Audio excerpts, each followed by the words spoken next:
බලන්නකෝ අනේ. පොඩ්ඩක් පරිස්සමට වැඩක් කරන්න තේරෙන්නේ නැද්ද? මං දැන් කොහොමද කියන්නකෝ පාරේ යන්නේ? මොනවාද මිනිස්සු කරන්නේ?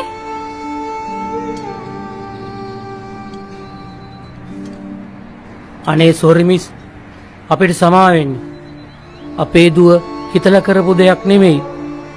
මිස් කැමති නම් අපි අතින් විච්ච පාඩුව අපි මිස්ට ගෙවන්නම්. පාඩුව ගෙවන්න? පාඩුව ගෙවන්න නෙමෙයි දුව පොඩ්ඩක් පරිස්සම් කරගන්න. අනිත් මිනිස්සුන්ට කරදරයක් නොවෙන්න. මිනිස්සු මචං මේ වගේ ළමයන් එක්කන් එන්න තු ඉන්නුනේ මේ වගේ තැන්වලට. කතා කරලා වැඩක් නැහැ මචං. මට නම් අප්පිරියයි. මට කෑම එකත් එක්ක එපා වුණා. ඔව් බං.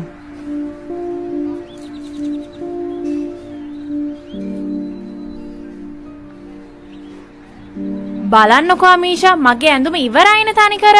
අයියෝ අපි දැන් කොහොමද ඕකෙන් දැන් යන්නේ? අයියෝ කතා කරලා වැඩක් නෑ අනේ මේ මිනිස්සු ගැන නා. ඔයා මේ ළඟදි නේද ඕක ගත්තේ? ඔව් අනේ.